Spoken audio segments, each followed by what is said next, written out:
Hey Silver Tubers, it's Mr. Zeke coming to you from the Silver Pouring Bench. I have attempted to recreate the cast duck for duck's butt. I built another mold. We shall see if it's worth a darn or not. No promises. As you know, there are never any promises from the Silver Pouring Bench, but it's an adventure and I like to bring you guys along. And so, silver's hot, mold is made. Enough with the jibber jabber, it's time to pour. So let's get it going.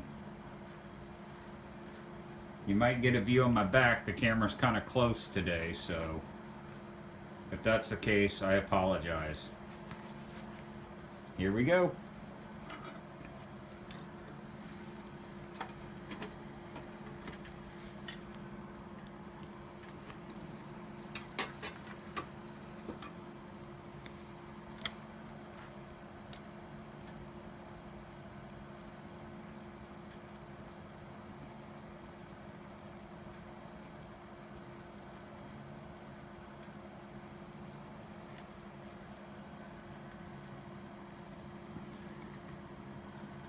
Close that furnace up.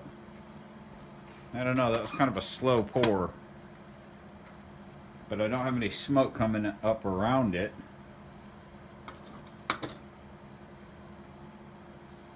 Just at the pour spout right there where you can see that little bit of sprue. You can see when you get that crucible too close to the wood, it likes to singe it. So I've never poured into actual wood. I'll leave that to the professionals, guys like Vulcan and A.G. Ender. I don't pour into wood, partly because fire scares me. So I'm gonna let this cool for a second, and then I'm gonna crack it apart. I promise I won't crack it apart without you, so hang tight. Alright, we're back. And so, no more smoke coming out from the smokestack. I'm theorizing, and probably thinking too far ahead, but I don't have any vent holes, and I think that may be causing a problem. But we'll crack this thing open and we'll see. And to give you an idea, I ordered 10 pounds of Petrobond casting sand, and in this mold is almost the entire 10-pound container. That's how much volume is filled in this to cast this thing. So let's crack it open. See what kind of a... Ooh, smoky. Oh, well, we got a lot of... It's a razorback. And we got a little concave in the base, so I don't know that this one fared much better. We'll get it. We're just going to keep trying. Let me pry this one out of here. It's kind of a difficult piece to cast, but for at least at my skill level, which I'm not too ashamed to admit, I always know when I'm out. You know, that's a shame too, because other than the razor, but I'm going to cool it real quick. This much silver, but it's kind of a shame too, because that's a nice, see how warm it still is. Yeah, that came out fairly nice, except for the razorback on it. And I could probably cut and sand that down, but everything else, oh no, we got a little ridge back going. I don't know. But the sprue, this time I did a much smaller sprue, so this razorback here is, I'll tell you what, we'll meet over at the Silver Pouring Bench, and that way you can see it in a better light. Hang tight, I'll meet you guys over there. Alright, we're back at the pouring bench now. I did have one pickup I wanted to show. I saw this on Frankie P's channel a long time ago, one of the first videos I think I ever saw, and it took me forever to hunt one down. This is a 1973 10 Bolivars. I'm going to take it out.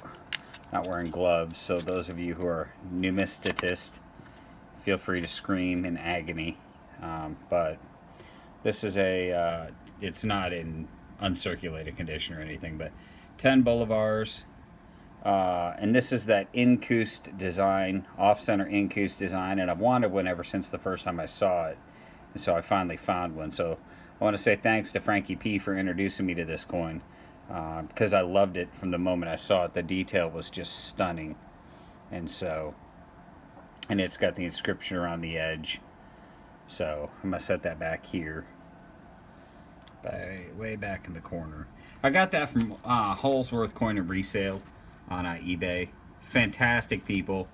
Made him an offer on an auction. He took it, and the shipping it wasn't supposed to be here till Saturday, and it got here today. So I wanted to highlight that. So if you're looking for a numismatic coin, you might check them out on eBay.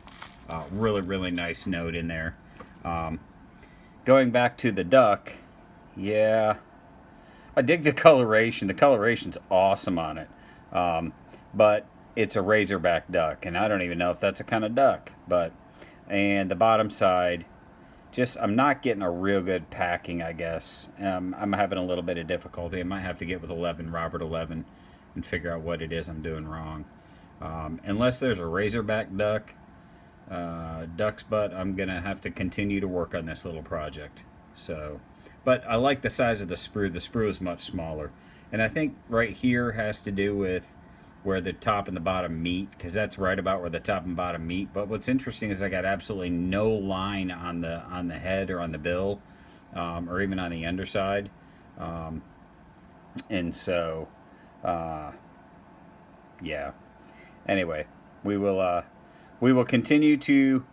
endeavor to persevere, as they say in the Outlaw Josie Wales. Did a little pouring last night. Did some of the smaller stuff just for fun. All Seeing Eye, just a bar, a puzzle piece, couple of lines heads, and a couple of the Tree of Life mini rounds. So if anybody's in the market for one of those, just give me a PM. And so in the meantime, I appreciate everybody watching greatly. I can't tell you how much it means. Duck's butt, thanks for letting me have this for so long to try and get it right. I'll keep working on it, buddy. In the meantime, everybody, I hope you have a great week. And don't forget, Laney's got a chat tomorrow, RB50. So be there or be square. Take care. What are you doing? Oh, hey girl. Yeah. Like that?